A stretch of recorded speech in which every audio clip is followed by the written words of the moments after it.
Ah, c'est bon. Bonjour et bienvenue à ce What the fuck solo. On déjeune ensemble. Hein? Petit café glacé. 3 bagels. Un bagel et demi. Un bagel avec du Philadelphia. Puis une pomme. Voilà, c'est... Pas d'œufs, ça me tentait pas de cuisiner. Habituellement, je me serais fait des œufs. Habituellement, j'aurais remplacé les 2 bagels par 2 œufs. Fait que j'aurais genre un demi-bagel, 2 œufs, puis habituellement un fruit, puis un jus d'orange.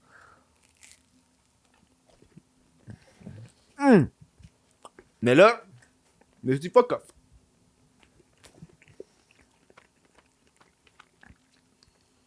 Tourner en mangeant, là, c'est la pire idée. Bon ben, on va manger ça frais tantôt.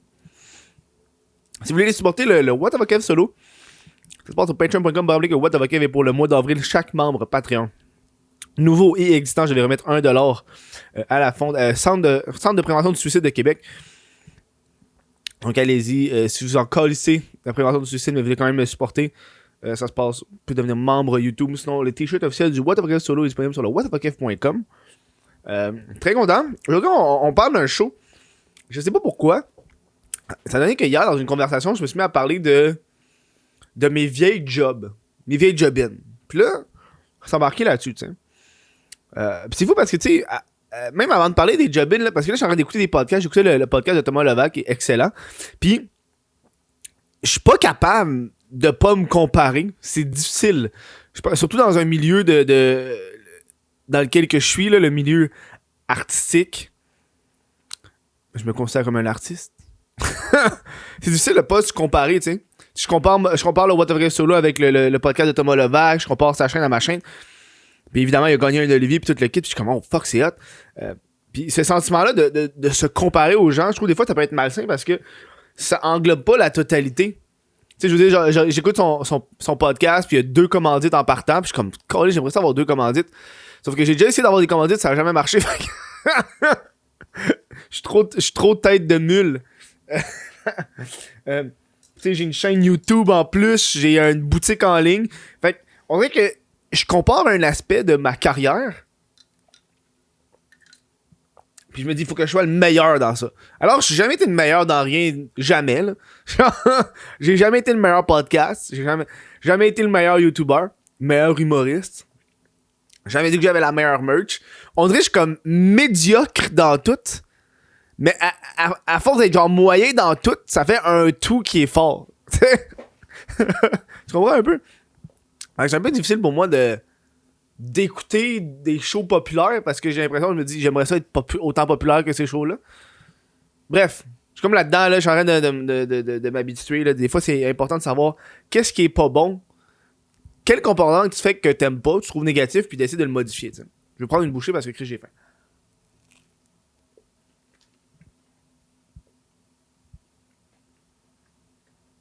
Bon.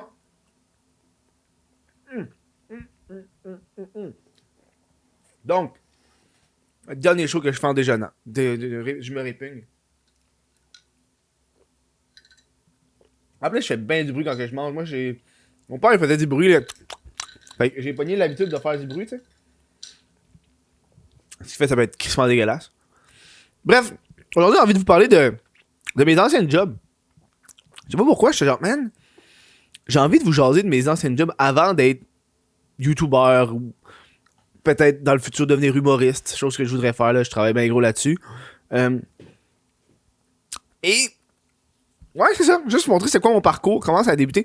Moi, ça a débuté, ma première job, j'avais 16 ans, je suis à l'école. Puis c'était une job pour payer mon permis de conduire parce que mes parents voulaient pas me payer le permis de conduire. Fait que j'ai travaillé dans l'usine de mon père parce que mon père c'est un boss dans une usine de vitres. À l'époque, là, il fait plus ça, là. C'était un des boss d'une usine de vitres.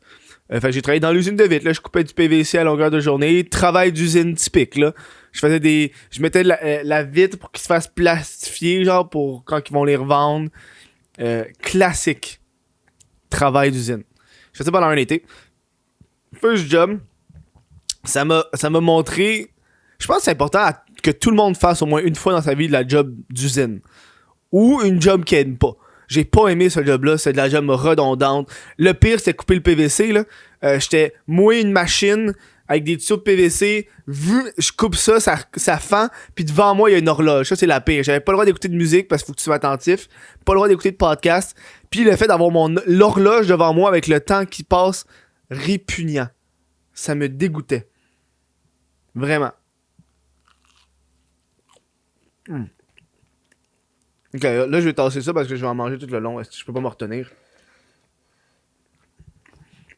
M'excuse. Ça, c'est une affaire que j'aimais pas, tu sais. Mais j'ai fait ça pendant un été, fait que c'est chill. Pis veux pas, en étant le fils du boss, il y a du monde qui était pas content, là. Et j'ai reçu des plaintes parce que pendant que la machine... Parce que dans le fond, moi, je mettais la vitre dans une machine pour emballer, tu sais. Fait que la vitre à part. Puis là, le temps qu'elle se fasse emballer, tu sais, elle est comme dans une grosse crise de machine.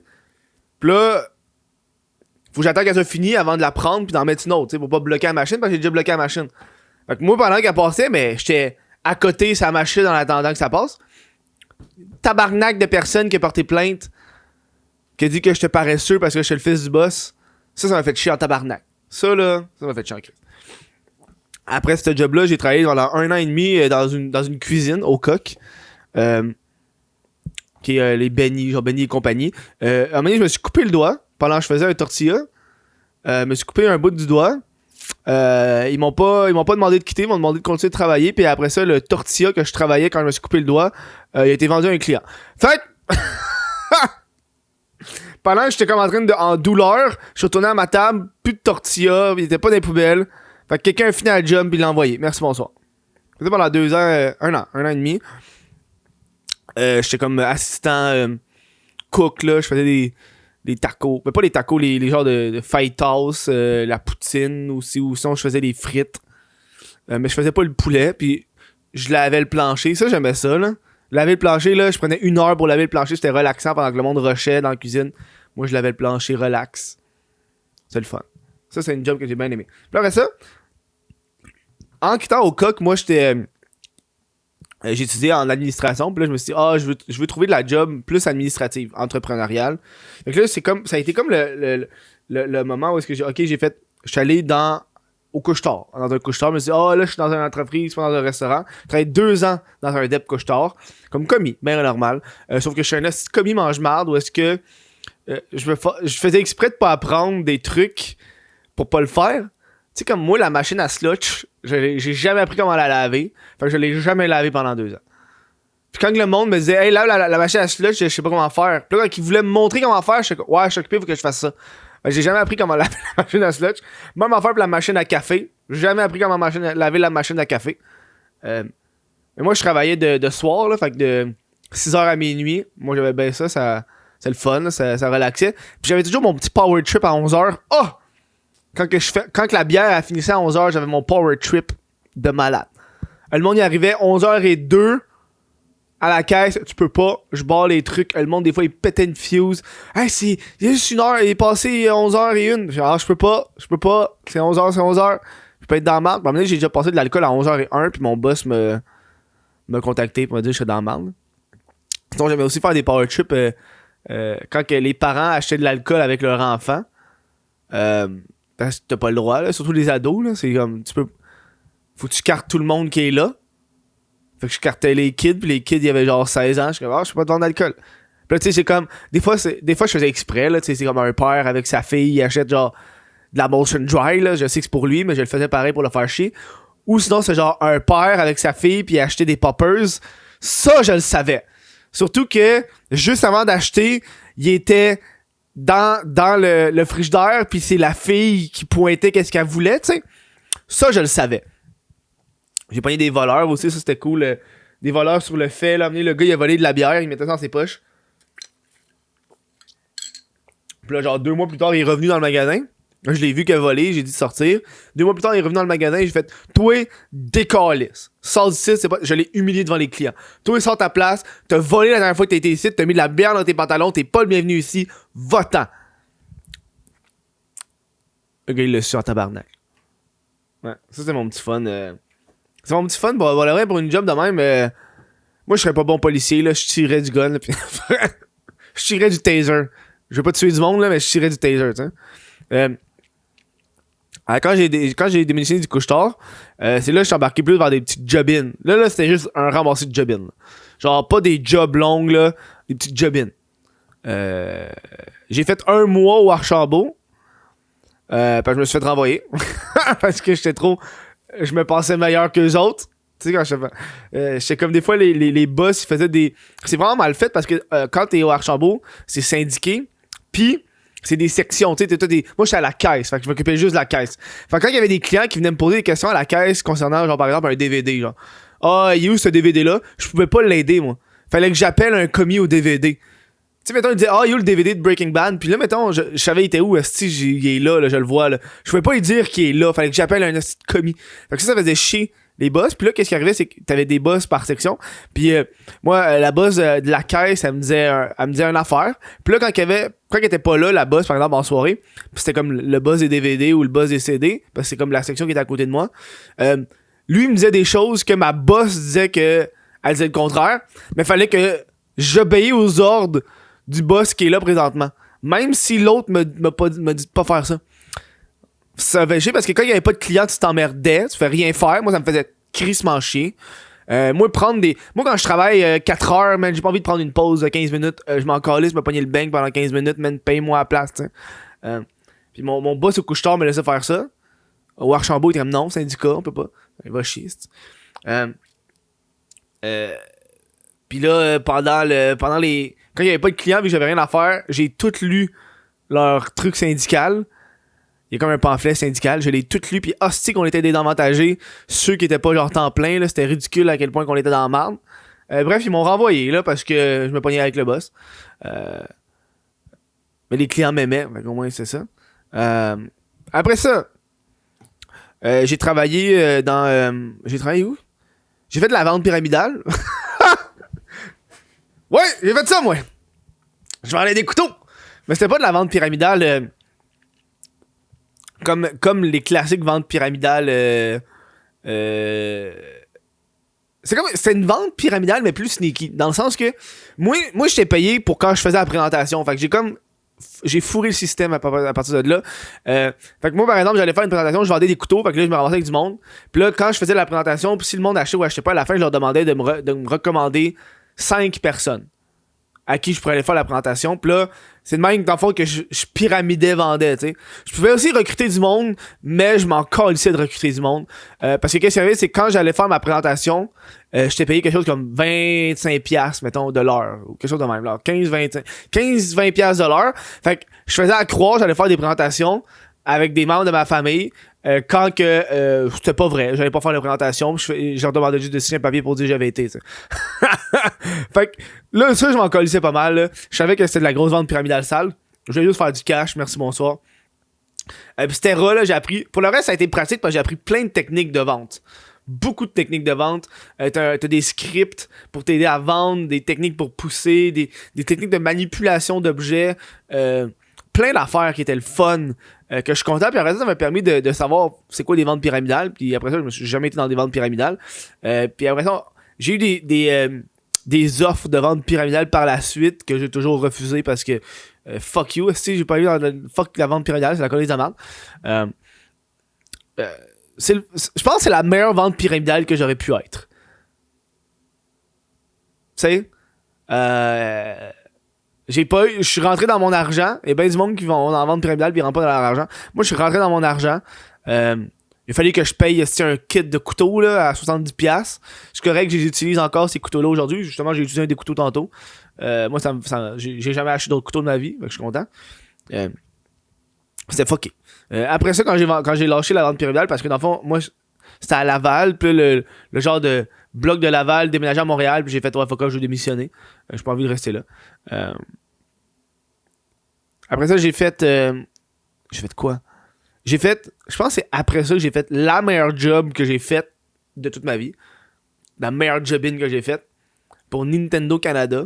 Ça, là, c'était la meilleure top du top, big, top notch, là. Best shit que j'ai faite. C'était un contrat de 2 mois. Où est-ce que dans le fond, ce que je faisais, c'est que j'allais dans un Walmart ou un Best Buy. Moi, je suis associé à un Walmart. Puis t'allais là-bas pour conseiller les gens, c'est comme dans le temps de Noël, pour conseiller les parents aux jeux de Nintendo. C'est quand, je pense... c'est quoi, c'est Splatoon venait de sortir ou je sais pas trop là. Ça fait longtemps là. Puis là, ce que je devais faire, c'est que dans le fond, j'avais des consoles, fait qu'ils te prêtaient des consoles. Ils prêtaient une Nintendo Wii U, une 2DS puis une 3DS. Trois consoles Nintendo avec des jeux déjà préinstallés dessus. Puis ce que je devais faire, c'était tout simplement faire tester les jeux aux enfants. Fac, je faisais tester les jeux aux enfants. Puis je replaçais les trucs dans les... je replaçais les sections Nintendo pour qu'ils soient belles. Mais je restais là, mettons, 3 heures dans un Walmart debout. Puis là, j'ai contacté genre mon boss pour lui demander « Hey, je peux-tu jouer aux jeux vidéo pendant que j'ai rien à faire? » Puis il me dit que c'était fortement recommandé parce que quand je joue, par exemple, à Mario Kart, ça fait du bruit. Puis moi, dans le fond, dans le Walmart, j'avais juste les 2DS, les 3DS. Mais si j'étais associé à un Best Buy...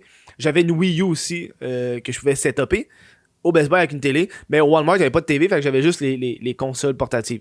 Fait que c'était recommandé de jouer aux jeux vidéo pour attirer les kids. Tu sais, tu joues au Mario Kart, ça fait du bruit. Puis là, le kid fait comme « Ah, qu'est-ce qui se passe? » Puis là, tu lui fais jouer, tu lui fais essayer, tu sais. Il y avait des démos puis des affaires de même. C'était fucking hot parce que tu passes ton shift à jouer aux jeux vidéo. Vu que j'étais dans un Walmart, j'allais genre manger un McDo dans mes pauses, genre. Je faisais des allers-retours. Puis à la fin, quand le contrat a fini, ils ont jamais redemandé console. Fait que j'ai gardé une Wii U, une Nintendo 2DS, une Nintendo 3DS. Puis là, j'ai attendu quelque chose comme 7 mois avant de me rendre compte qu'ils vont juste jamais les redemander. Puis je les ai pas contactés pour leur demander « Hey, qu'est-ce que je fais avec mes consoles? Là, si je suis pas capable. » Je voulais les garder. Puis après la période de 6-7 mois, je me suis dit « Gars, ils vont jamais leur demander. » Fait que j'ai commencé à acheter des jeux. Puis là, j'ai commencé à jouer vraiment pour le fun. Mais j'avais déjà fucking de jeux sur ma Wii U. Là. J'avais genre Super Mario Maker, Splatoon, Yoshi Woolly World. Parce que c'est un jeu qui venait de sortir. Fait que j'étais vraiment content. Puis après ça, avec le temps, j'ai juste vendu les consoles. Là, j'en avais plus besoin. Là. Je me suis acheté une Switch. Fait que j'ai vendu la Wii U, j'ai vendu la 2DS. Puis j'ai perdu ma 3DS dans un... Quand je suis revenu d'un lendemain de veille, il était dans mon sac. J'ai oublié le sac dans le métro. Puis là, je l'ai perdu. Ça a été la meilleure job que j'ai faite à vie. Très content de ce job-là. Après ça, j'ai fait... j'ai été dans un... J'ai travaillé dans un... je faisais des dégustations dans les IGA de bière. C'est une autre petite affaire à contrat. J'allais par exemple dans des épiceries. Je me suis tapé avec une petite table montante. Puis là, je faisais des échantillons de bière. Puis aujourd'hui c'est la Belle Gueule ou la 1664. Ben, je prenais la bière. Puis là, je versais des petits cups. Puis là, je faisais goûter ça au monde. Puis, étonnamment, pas grand monde qui veut goûter de la bière. Moi, je pensais que tout le monde allait être down, mais il y a bien du monde. T'es comme, je suis pas down, je conduis. Puis, fait que ça arrivait souvent, il fallait que je jette de la bière après. Puis, tu pouvais pas les garder parce que. Fait que t'as jettes. Je fais ça une couple de temps. Ça fait que tu te déplaces. Ça, c'est cool parce que je me déplaçais. Tu sais, j'étais en char, c'est toujours des nouveaux milieux de travail, des affaires différentes. Ça, c'était cool. Ça, j'ai bien aimé ça, cette partie-là. Mais ça devenait long, là. Tu passes 3-4 heures resté debout. Puis dans la section des bières, des fois, là, il y avait pas grand monde. Je pense que le pire, c'est comme t'avais un contrat un mardi de 2h à 5h. Il y a personne hostie à l'épicerie. T'es debout en train de glander. Tu crisses rien. T'essaies d'approcher les gens. Ça accroche pas. J'ai fait ça pendant une couple de mois, je dirais. Mais ça, vraiment, c'est un truc grand plus pour le plaisir, tu sais. Ça, je pense que je faisais du YouTube en même temps à cette époque-là, tu sais. Après ça, je pense que c'est... La dernière job que j'ai faite, c'était quoi? C'est quoi la dernière? J'ai été là, j'ai fait ça, vendeur, j'ai fait ça. Par là, je te le parlais, je sais comment faut que j'en parle. J'ai oublié. Ah si, j'ai oublié. Ah oui, dernière, j'étais... la dernière job avant de devenir YouTuber à temps plein, avant de me consacrer à 100% dans ce métier-là, ça a été... j'étais un vidéaste pour une compagnie qui s'appelle Flip and Pick. C'est fucking drôle parce que je viens d'écouter un podcast de Sans Filtre, le début, puis c'est commencé par Flip and Pick, puis j'étais comme « Oh my fucking god, je travaillais pour eux avant! » Puis je m'occupais dans le fond la caméra. eux, qu'est-ce qu'ils faisaient? Moi, j'étais comme dans la section réseaux sociaux. Puis ce que je faisais, moi, c'est que j'allais chez des clients.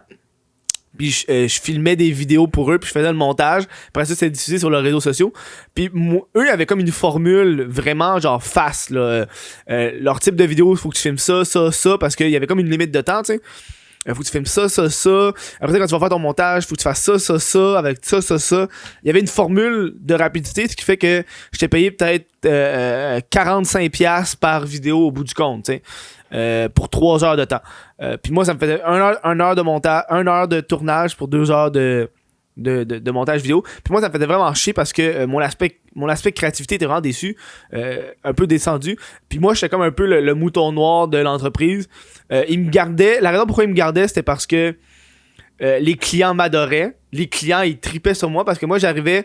Quand ils payaient par exemple des packs de 6 vidéos, moi j'arrivais avec 6 concepts différents. Puis pas des concepts genre des beaux plans. Là. Moi c'est des concepts genre des dégustations, du vidéo pour l'aspect viral. Moi je m'occupais vraiment de ça. Puis c'est pour ça qu'ils m'ont gardé. Parce que je dépassais le temps, man. Ton esti 2 heures de montage, je l'avais dans le cul. Là. Je pouvais passer 4-5 heures dessus, je m'en calissais, tu sais. Parce que je voulais quelque chose de bon pour les clients parce que le monde, c'est sur Facebook, ils vont pas regarder la petite belle vidéo, man. Ils vont le regarder, genre, le gars qui se fait défoncer par une chaudière, genre. Fait que moi, j'avais cet aspect-là. Puis, je travaillais, c'est cool parce que je pouvais travailler à la maison, puis je me déplaçais un peu. Puis j'ai comme découvert des commerces locaux aussi, ça c'était cool. Puis j'ai démissionné parce que je voulais aller temps plein dans YouTube, puis j'avais déménagé à Montréal, puis c'est un peu plus difficile parce que les bureaux étaient à Laval, tu sais. Puis c'est un peu plus difficile pour moi d'aller au bureau. Mais j'ai bien aimé ça, c'est la première fois que j'étais comme dans une équipe, puis j'ai jamais été un gars d'équipe. Fait que ça c'était cool. Puis ça a été vraiment le dernier travail que j'ai fait. Je pense que j'ai travaillé là pendant 7 mois. Là. J'ai travaillé un petit bout là-bas. Puis c'était quelque chose comme... je faisais 10 heures par semaine, même pas, là, de montage, puis ces affaires-là. Puis c'était cool parce que quand j'ai été là-bas à leur bureau, j'ai comme réquisitionné leur moniteur. Parce que moi, j'avais ça, c'est des affaires qui traînent, man. Puis moi, j'avais mon bureau avec mon moniteur. J'ai été trouver un moniteur qui traînait, je l'ai pris, je l'ai branché pour mon laptop. Fait que là, j'avais comme un deuxième moniteur, puis j'étais vraiment seté, là. Sérieux, j'avais le plus beau bureau multifonction qu'il pouvait avoir, là, parce que ça me faisait chier d'équipement qui sert à rien, là. Voilà. Donc, c'est drôle à voir, vraiment, mes métiers ont un peu... sont partout, hein. Partout. J'ai fait bien de la job. C'est juste une vidéo pour vous dire, pour montrer un peu que tu peux faire tellement de jobs pour revenir après ça à un métier que t'aimes, genre. Là, en ce moment, le métier, je l'adore parce que ça me permet de faire des pauses, de travailler sur plein d'affaires en même temps. Puis je pense que c'est ça un peu... je me considère comme un artiste et entrepreneur dans la vie, tu sais. Là, en ce moment, c'est pas mal ça que je feel. Je fais des vidéos, puis là, j'ai comme des downs de vidéos en ce moment, j'en fais moins. Je fais plus de podcasts. Je touche tellement à plein d'affaires. Ce qui est le fun. C'est le fun, on dirait que mon empire, l'empire what the fuck, là, est partout. Hein? Moi, j'ai un podcast aussi. Qui n'a pas de podcast en 2021? Oh, God. Là, je suis content. Je suis le seul qui fait des What the Fuck solo. J'en vois pas un tabarnak que j'ai du temps solo, là. Je serais pas content. Hey, sur ça, j'espère que vous avez apprécié ce podcast-là. Si vous l'avez aimé, n'hésitez pas. Vous pouvez supporter sur patreon.com/whatofkev. Merci à ces Patreons-là. Je vais faire tirer des cassettes exclusives bientôt sur Patreon. Restez à l'affût de ça. Ça va être les premiers objets de collection What the Fuck Kev. Ça va être malade. On va peut-être faire de quoi par rapport au podcast. Je ne sais pas. On va vérifier ça. Sur ça, moi, je vais vous dire un gros merci d'avoir été là. M'encourager dans ce podcast, dans ces projets. J'espère que vous avez appris beaucoup sur ce show-là aujourd'hui, sur moi, sur mes métiers, comment c'est bizarre. Ayez du plaisir. Profitez du soleil, du beau temps. Ayez des passe-temps, des passions. Bonne fin de journée!